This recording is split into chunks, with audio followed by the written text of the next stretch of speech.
Halo, perkenalkan nama saya Frank Manutu. Pada kesempatan kali ini saya akan membahas UTS sistem operasi yang dimana kita akan membahas mengenai komponen-komponen pada CPU. CPU, setiap komputer pasti memiliki sebuah CPU untuk menjalankan kinerja suatu komputer itu. Tanpa CPU, komputer tidak dapat berjalan lancar, bahkan tidak dapat berjalan sama sekali. CPU atau kepanjangannya itu Central Processing Unit adalah pusat pemrosesan data. Di dalam CPU terdapat berbagai komponen yang saling terhubung satu dengan yang lainnya. Apa saja komponen-komponen pada CPU? Kita akan membahasnya satu persatu. Casing CPU. Casing CPU biasanya terbuat dari plastik, dan beberapa juga terbuat dari besi, stainless, dan lain sebagainya. Casing ini berguna untuk melindungi berbagai komponen yang terdapat dalam CPU, yaitu melindungi dari panas, air, debu, atau hal-hal yang lain yang dikhawatirkan akan mengganggu kinerja CPU itu sendiri.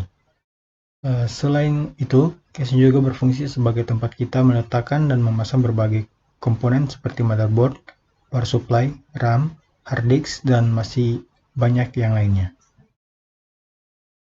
Yang kedua adalah motherboard. Motherboard ini merupakan sebuah papan sirkuit tempat berbagai komponen, elektronik, dan komputer lainnya dipasang, dan bisa terhubung satu dengan yang lain. Adapun komponen-komponen yang menjadi bagian inti dalam motherboard ini adalah prosesor, sound card, video card, hard disk, dan lain sebagainya. Selain itu, setiap motherboard memiliki acuan spesifikasi yang berbeda-beda. Misalnya, spesifikasi prosesor, seperti apa yang dapat tertanam dan didukung oleh motherboard itu, dan seberapa besar kapasitas maksimal RAM yang didukung oleh motherboard tersebut.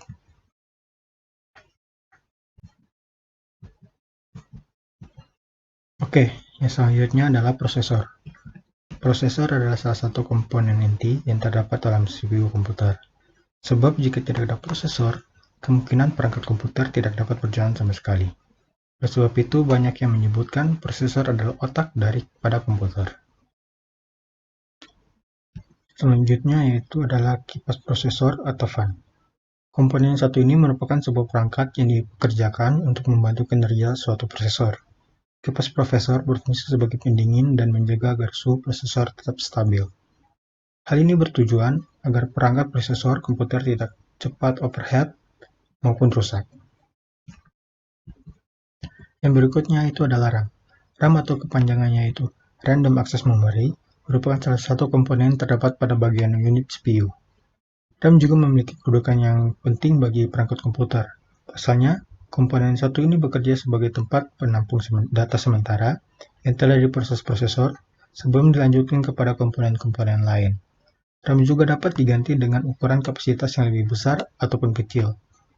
Namun hal ini juga harus menurut maksimal RAM yang terdukung di motherboard. Selanjutnya adalah HDD atau hard disk.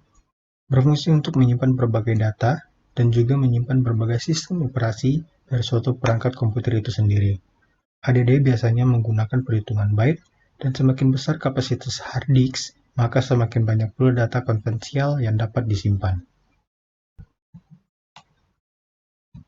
CD atau DVD-ROM. CD atau DVD-ROM atau juga yang bisa disebut dengan optical disk drive ini ada sebuah piranti yang dapat digunakan untuk menulis dan membaca kaset atau kepingan CD atau DVD. Selain itu, komponen ini juga dapat digunakan untuk memburning atau mengcopy CD dengan menggunakan berbagai software seperti Nero, Infra Recorder, dan lain sebagainya. Berikutnya yaitu adalah power supply. Power supply merupakan bagian dari sistem komputer dan unit CPU yang berfungsi sebagai pembagi daya pada setiap komponen-komponen komputer. Selain itu, power supply juga berfungsi merubah tekanan DC menjadi AC sebelum dialirkan ke setiap komponen-komponen komputer itu sendiri. Power supply memiliki tegangan daya yang berbeda-beda. Ada dari 300 watt, 380 watt, 400 watt, 450 watt, dan 500 watt, 600 watt, dan sebagainya. Yang terakhir adalah sound card. Sound card adalah komponen yang memungkinkan komputer mengirimkan data audio ke perangkat audio, seperti speaker, headphone, dan lain sebagainya. Sound card juga terkadang disebut sebagai audio card, adaptor audio, atau adaptor sound. Sound card memiliki fungsi untuk merubah besar kecilnya suara. Itulah pembahasan CPU di kesempatan kali ini. Jika terdapat kekurangan, saya minta maaf. Sekian dan terima kasih.